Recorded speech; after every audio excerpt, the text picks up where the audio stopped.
Hello everyone, welcome to MIT podcast. आज जिस topic पे हम बात करेंगे वो बड़ा सेंसिटिव टॉपिक है। मैं बात कर रहा हूँ साइबर सिक्योरिटी के बारे में। साइबर सिक्योरिटी के बारे में आपने बहुत कुछ सुना होगा।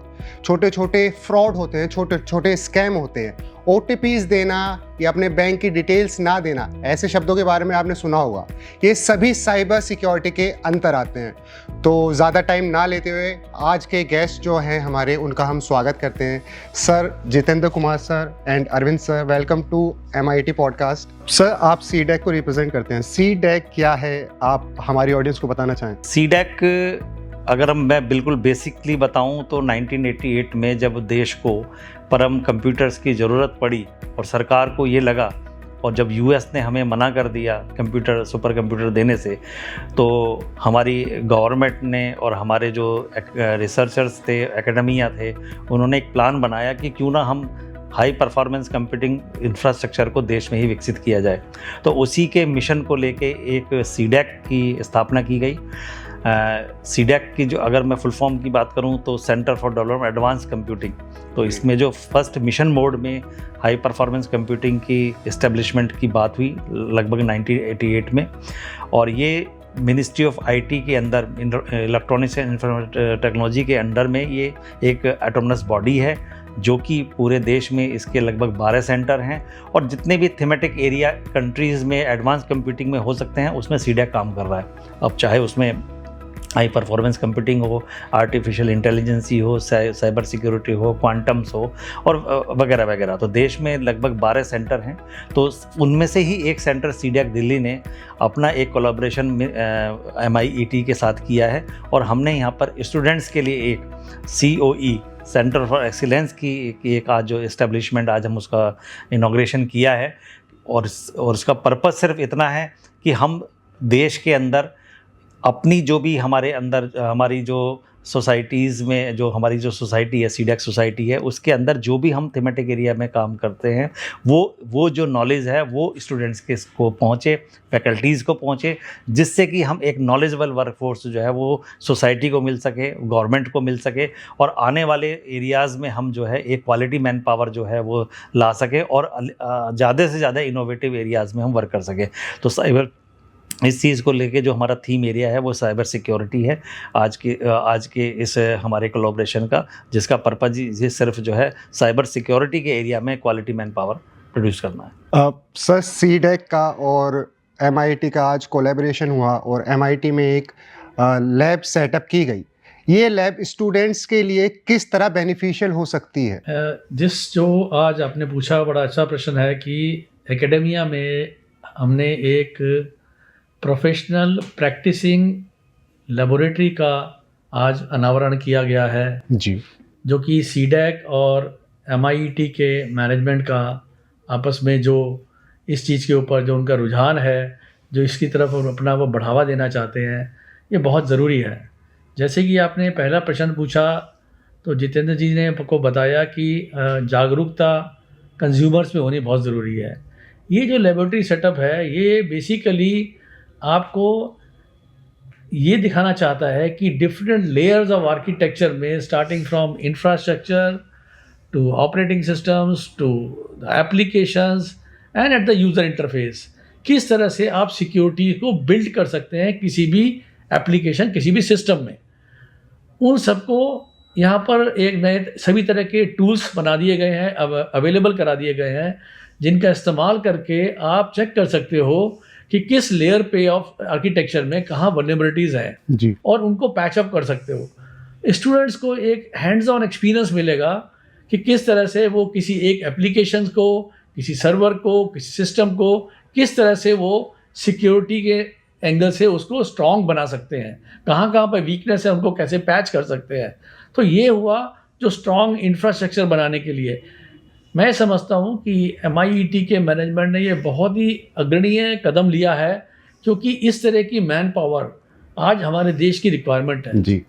नेशनल साइबर सिक्योरिटी फ्रेमवर्क के अंदर इस तरह का टेस्टिंग इंफ्रास्ट्रक्चर होना, इस तरह की डेवलपमेंटल टेस्टिंग का एफर्ट्स होना बहुत ज़रूरी है।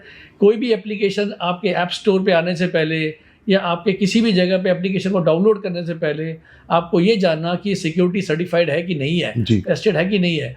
तो ये जो पूरा आज यहाँ सेटअप लगाया गया है, हर तरह की एप्लीकेशंस को, सर्वर को, ऑपरेटिंग सिस्टम्स को, नेटवर्क सिस्टम्स को, सभी को चेक करके बताएगा कि ये सब कुछ सिक्योर्ड है। और जैसा कि आप जानते हैं, सिक्योरिटी एक मूविंग टारगेट है। जी सर। सिक्योरिटी, आज जो चीज़ सिक्योर है वो कल सिक्योर नहीं रहेगी। आपने देखा जैसे एआई आया, एआई के आने के बाद जो प्रैक्टिसेस हैं, जो आपकी जिस तरह से वल्नरेबिलिटीज निकलती थी, वो पैचअप का जो टाइम मिलता था, अब that has become reduced now. जी sir. Because you need to patch up things as soon as they gets identified. जी। क्योंकि जो हैकर भी जो टूल यूज कर रहे हैं वो भी एआई बेस्ड है। तो इसमें ये एक लगातार एक दौड़ है, जो हैकर्स जो हैं, जो मिसयूज करते हैं, जो बैड एलिमेंट्स हैं, और जो कंज्यूमर एक एप्लीकेशन को देखता है। तो ये जो एक बहुत बड़ा सेटअप लगाया है, ये उस दौड़ में उपभोक्ताओं के लिए, कॉमन मैन के लिए, नागरिक के लिए एक सुविधा देंगे, जिससे कि उस रेस में हम हमेशा अग्रणी रहे, या उनको हमेशा से इमीडिएटली पैचअप कर सके जो हैकर इस तरह का कर रहे हैं।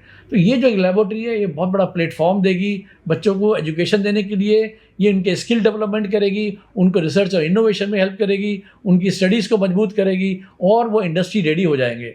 वो इंडस्ट्री में इस तरह की बहुत सारी अपॉर्चुनिटीज़ हैं बच्चों को देखने के लिए।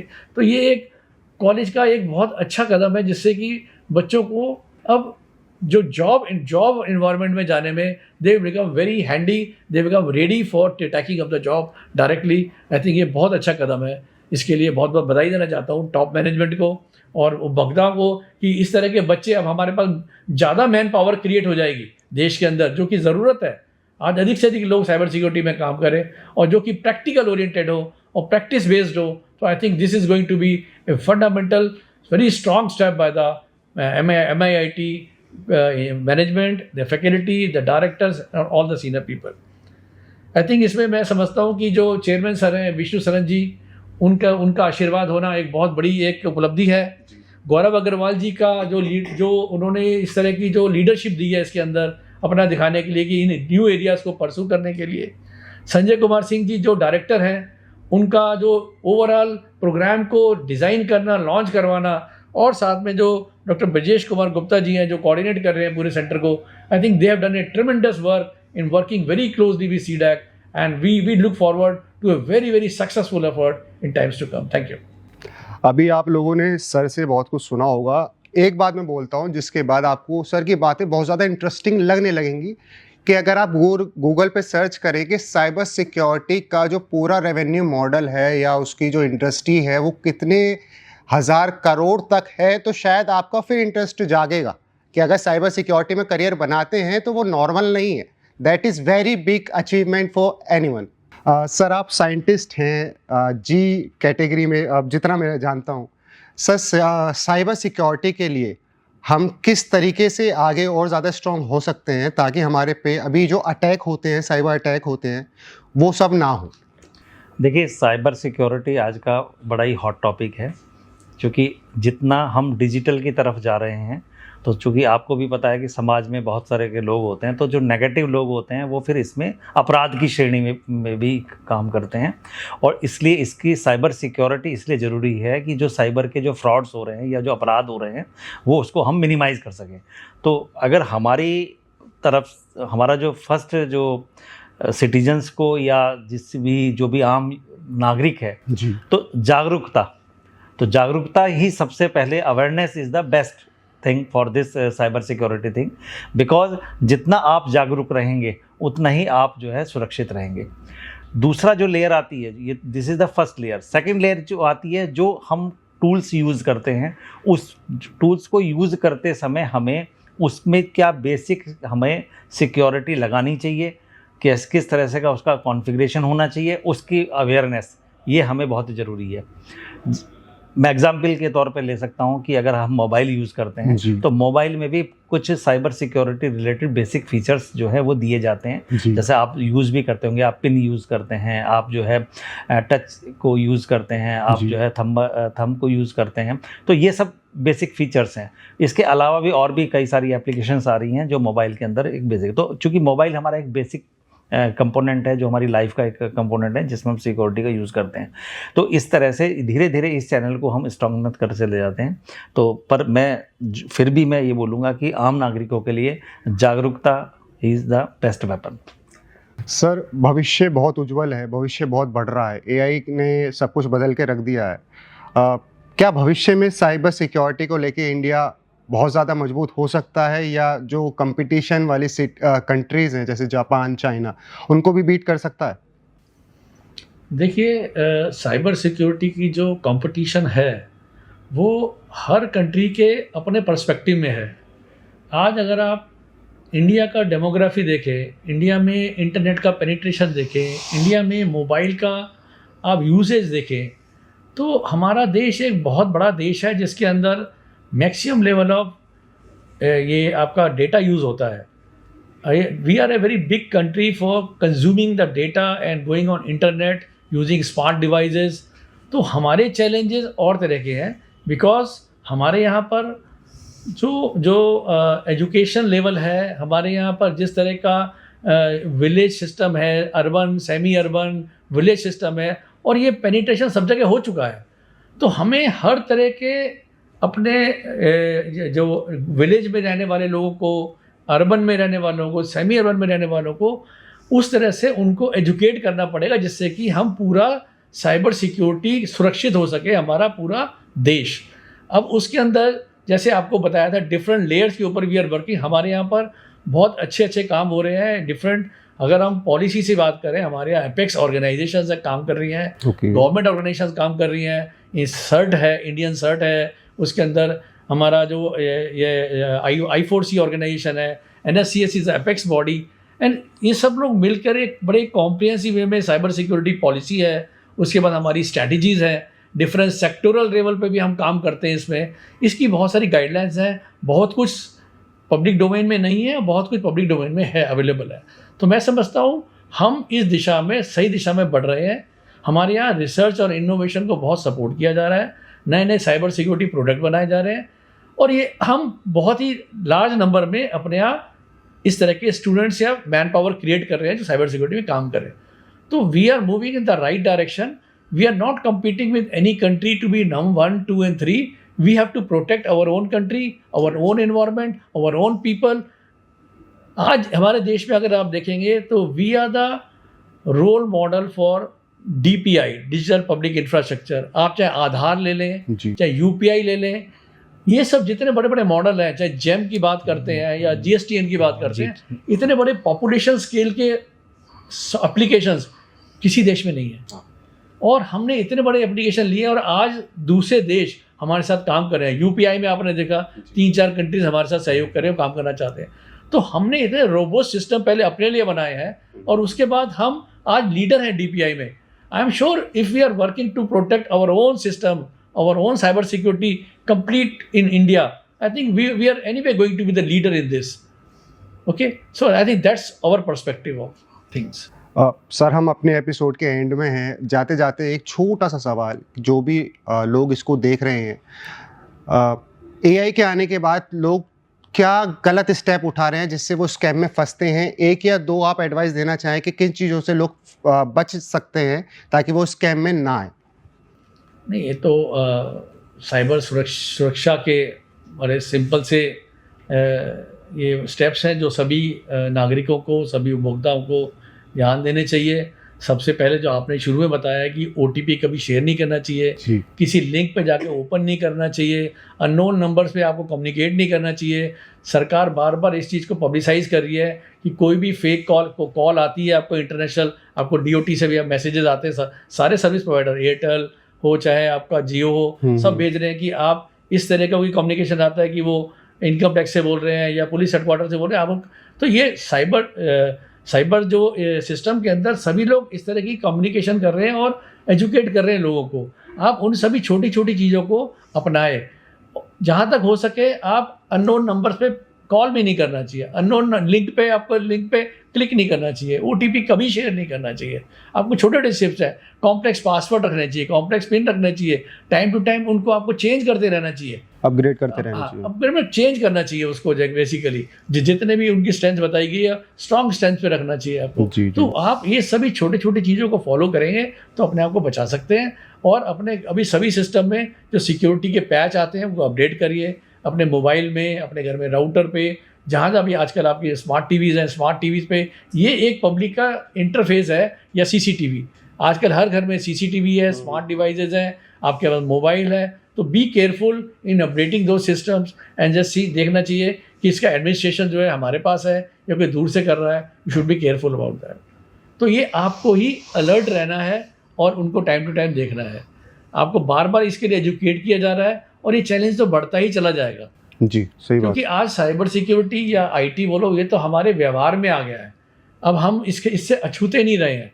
इसमें तो हमें खुद को ये सब जानकारी ले करके उसको इम्प्लीमेंट करना है। और इसमें जो बच्चे और जो बुजुर्ग हैं वो एक बड़ी वनरेबल कैटेगरी है, जनरली उन्हीं को एड्रेस किया जाता है। तो हमें उन लोगों को बार बार अपने घर में अपने पेरेंट्स को, अपने बच्चों को समझाते रहना चाहिए समय से समय में जाकर, क्योंकि वही लोग आज की डेट में इसके अंदर ज़्यादा उन पर अटैक किया जा रहा है, उनसे इन्फॉर्मेशन निकाली जा रही है।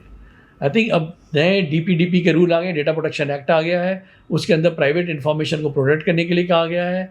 और इसके आने से काफ़ी ज़्यादा आपको सहयोग मिलेगा कि आपकी पर्सनल इन्फॉर्मेशन मार्केट में नहीं होगी, जिस तरह से टेलीकॉलर्स आपको कॉल करते हैं। जी जी। तो आपको किसी लुभावने मैसेज को फॉलो नहीं करना है, जो आपकी ज़रूरत है वहीं तक काम करें, उसके बाद रुक जाए। बहुत सही बात कही आपने कि आप बच केवल तभी सकते हैं जब आप खुद सतर्क हों, फालतू के लालच को छोड़ दें, इधर उधर के लिंक्स पे क्लिक करना छोड़ दें।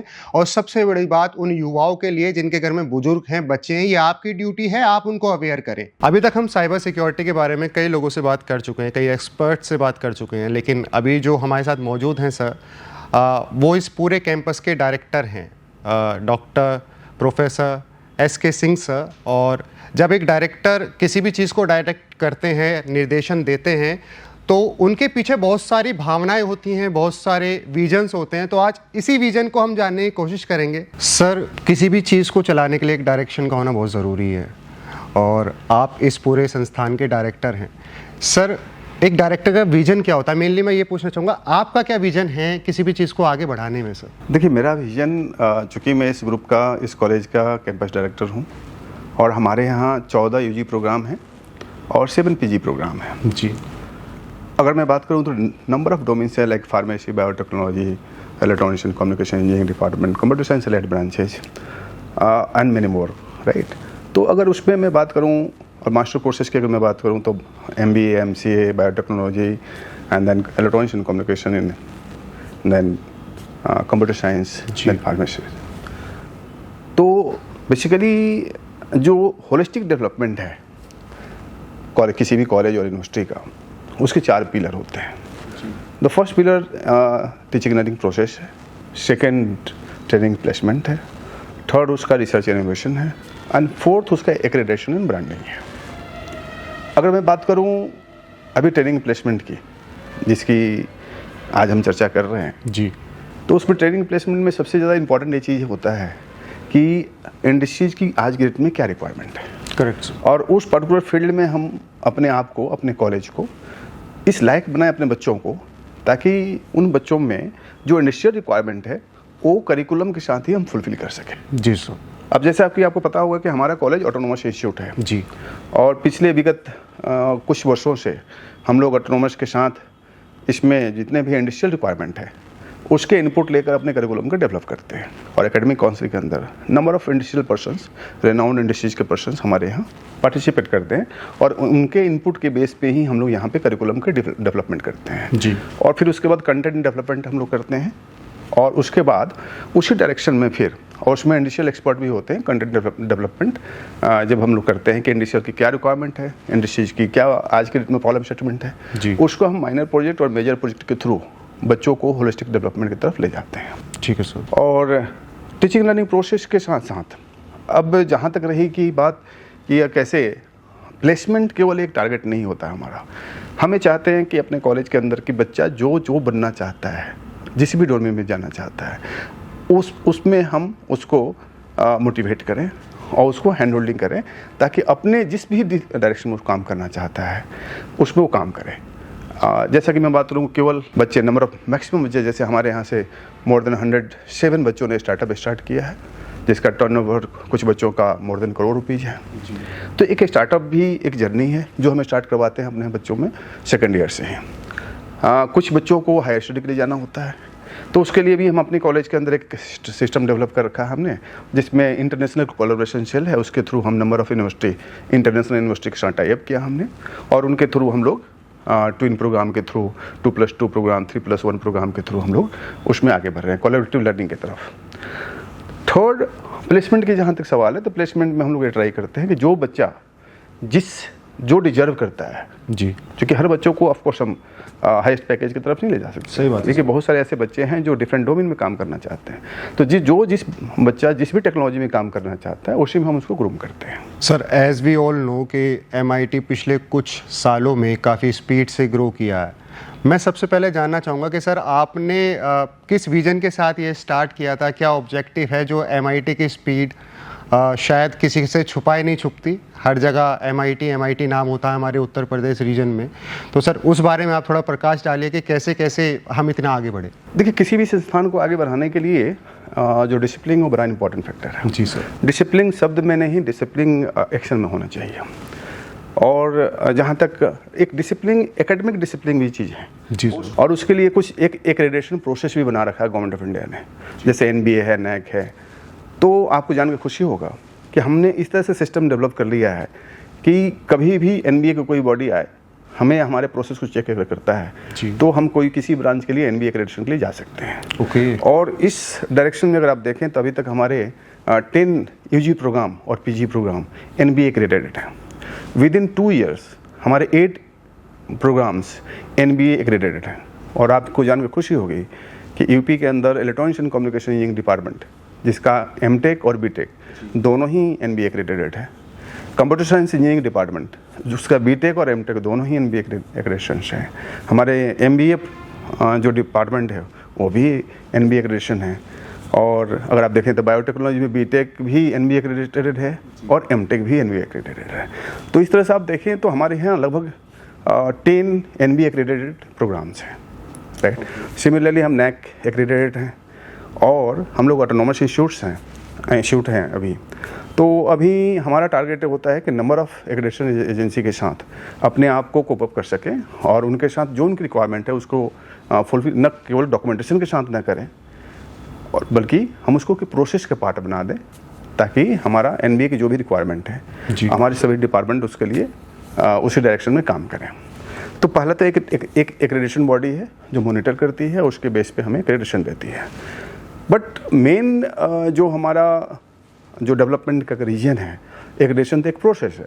जो कोई भी व्यक्ति अगर आता है हमारे, वो हमने एक ऐसा इकोसिस्टम डेवलप किया अपने यहाँ कि जिसमें हर व्यक्ति टीचिंग लर्निंग प्रोसेस के साथ साथ जी ट्रेनिंग प्लेसमेंट की तरफ आगे बढ़ता है उस चीज़ को लेकर। ओके। और एक रिसर्च एंड इनोवेशन का एक अच्छा इकोसिस्टम हम डेवलप किया है। और रिसर्च एंड इनोवेशन को एक हमारे यहाँ थीम है जिसमें हम लोग आइडियाथॉन, हैकाथॉन ये सब करवाते हैं। एट द सेम टाइम उस आइडियाथॉन के थ्रू हम फिर उसको प्रोजेक्ट में ले जाते हैं जी। फिर पहले सबसे पहले इनोवेशन होता है, ideathon, then innovation, then project, prototype and then finally go for the startup. तो इस थीम में एक इनोवेशन हब है हमारे यहाँ, जो इनपुट में सपोर्ट होता है AICTE आइडिया लैब के थ्रू, ACIC के थ्रू। इनोवेशन में हेल्प मिलता है अटल इनोवेशन के थ्रू, और स्टार्टअप के थ्रू हम लोग जो बच्चा जिस भी डोमेन में काम करना चाहता है स्टार्टअप के फील्ड में, उसमें उसको मोटिवेट करते हैं। और इसको हेल्प के लिए हमने अपने यहाँ 14 सेंटर ऑफ एक्सीलेंस डेवलप किया है। अगर आपको एक जान के खुशी होगी कि अभी भी और जितने भी हमारे सेंटर ऑफ एक्सीलेंस हैं वो सेंटर ऑफ एक्सीलेंस सभी NDCs के साथ टाई अप है। ऐसा कोई सेंटर ऑफ एक्सीलेंस नहीं है जो NDCs के साथ टाई अप नहीं है। तो वहाँ पे जितने भी प्रॉब्लम स्टेटमेंट है, जो भी ट्रेनिंग प्रोग्राम है वो रन होता है, जो कॉर्पोरेट के रिक्वायरमेंट है उसी को लेकर हम लोग आगे बढ़ते हैं। और यहाँ पे जितने ही इमर्जिंग टेक्नोलॉजी हैं वो सभी के सेंटर ऑफ एक्सीलेंस हमारे यहाँ है। और 14 सेंटर ऑफ एक्सलेंस हैं और 10 सेंटर फैसिलिटी हैं। सेंटर ऑफ एक्सलेंस लाइक आप इनोवेशन ACIC के थ्रू हम लोग करते हैं, आइडिया लैब के थ्रू ICT के द्वारा फंडेड हमारा आइडिया लैब है। तो इस तरह से अगर आप देखें तो हमारे फेस्टो है तो सेंटर ऑफ एक्सलेंस है। और आने वाले जो जितने भी इमर्जिंग टेक्नोलॉजी है, जैसे अगर आप देखें तो आने वाले टाइम में कुछ ऐसे फील्ड हैं जहाँ पे ह्यूज स्कोप है जॉब का बच्चों के लिए। उसमें आपका साइबर सिक्योरिटी है, उसमें आपका स्पेस टेक्नोलॉजी है, उसमें आपका ड्रोन एंड रोबोटिक्स है और सेमीकंडक्टर है जी। तो इन सभी फील्ड में ये जितने भी कटिंग एज टेक्नोलॉजी हैं, इमर्जिंग टेक्नोलॉजी हैं, इन सभी फील्ड का हमने सेंटर ऑफ एक्सलेंस डेवलप किया अपने यहाँ। सर, आज CDAC और MIT के कोलैबोरेशन से हमारे यहाँ एक और लैब इस्टेब्लिश हुई है। उस लैब को लेके आगे की क्या हमारी प्लानिंग हो सकती है ताकि स्टूडेंट्स को हम और ज़्यादा इसके बारे में जानकारी दे सकें और साइबर सिक्योरिटी को लेके MIT एक मजबूती से खड़ा हो? देखिए, साइबर सिक्योरिटी आज के डेट में सबसे इम्पॉर्टेंट पैरामीटर, इम्पॉर्टेंट रिक्वायरमेंट है।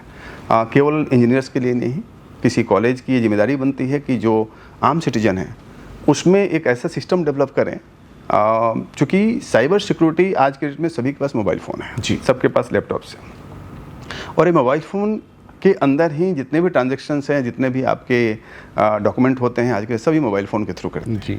तो ये डेटा ट्रांसफ़र तो कर रहे हैं आप, लेकिन वो सिक्योर है कि नहीं है, इसका कोई इकोसिस्टम हमारे कंट्री में आज के डेट में नहीं है जी। तो जॉब, केवल हमारा गोल ये नहीं है कि इस सेंटर ऑफ एक्सलेंस के थ्रू हम बच्चों को ग्रूम करें ताकि उनको जॉब मिल जाए, बल्कि हमें चाहते हैं कि हम रिसर्च एंड इनोवेशन में भी काम करें, इसी में रिसर्च में भी काम करें, साइबर सिक्योरिटी की फील्ड में।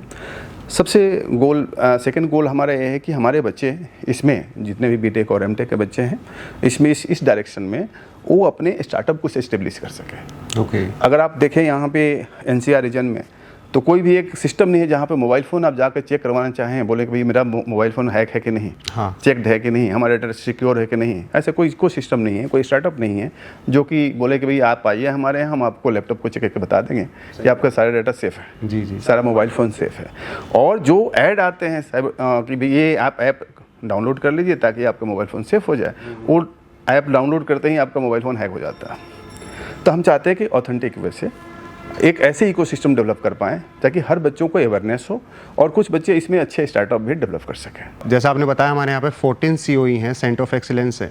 सर, भविष्य में हम क्या उम्मीद कर सकते हैं कि भविष्य में हमें और ज़्यादा सेंटर ऑफ एक्सीलेंस देखने को मिल सकती है और किस किस फील्ड की देखने को मिल सकती है? देखिए, अभी तक 14 सेंटर ऑफ एक्सीलेंस जो हमने डेवलप किया, जैसे आज का जो सेंटर ऑफ एक्सीलेंस का उद्घाटन है वो CDAC दिल्ली के थ्रू है जी, और इसमें जो उनका एक्सपर्टाइज है उसको हम लोग यूटिलाइज करेंगे यहाँ पे, और उन्हीं के थ्रू जो सर्टिफिकेशन प्रोग्राम होगा पहले बच्चों के लिए जो स्टार्ट, फिर उसी से हम लोग एक रिसर्च में नंबर ऑफ़ पब्लिकेशन की तरफ फैकल्टी को मोटिवेट करेंगे, और फिर इसी डायरेक्शन में हम फिर नंबर ऑफ़ स्टार्टअप को भी ग्रूम करेंगे थ्रू CDAC दिल्ली जी। वैसे ही आने वाले टाइम में अगर आप देखें तो स्पेस टेक्नोलॉजी जिसकी मैं बात कर रहा था उसमें ह्यूज डिमांड है जी। और स्पेस टेक्नोलॉजी में जैसे अभी थोड़े दिन पहले ही हम लोग इन स्पेस के साथ टाइप किया हमने। इन स्पेस में जब मैं गया था वहाँ पे तो नंबर ऑफ़ जो कंपनी हैं जो इमर्जिंग टेक्नोलॉजी पे काम कर रही हैं और जो स्पेस टेक्नोलॉजी पे स्पेशली काम कर रही हैं उनके साथ हमारे MOU हुआ है।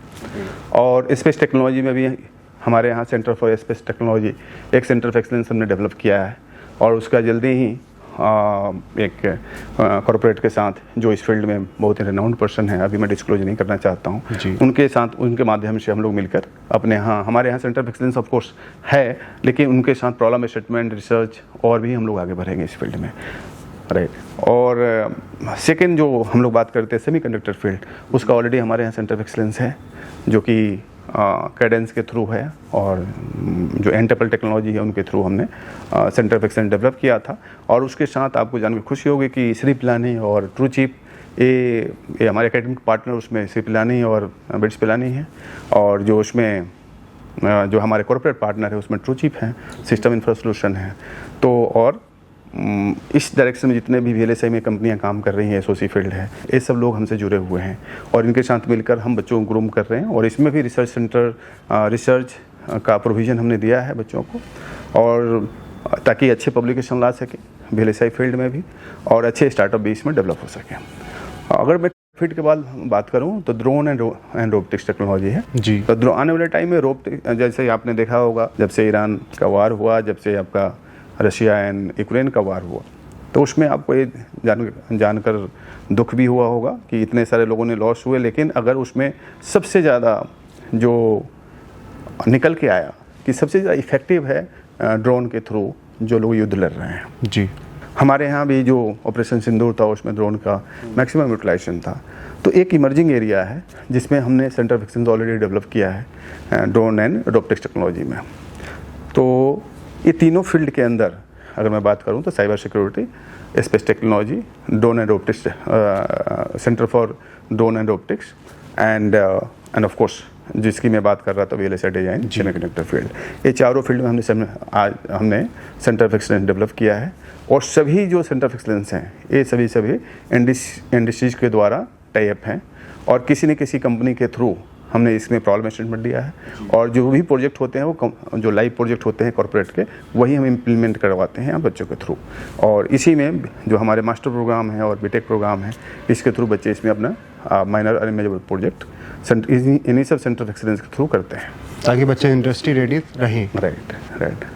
और जहाँ तक सॉफ्टवेयर की बात है तो हमारे यहाँ already number of centre of excellence हैं, लाइक AWS है, Salesforce है, वही पाथ है, मैनी मोर।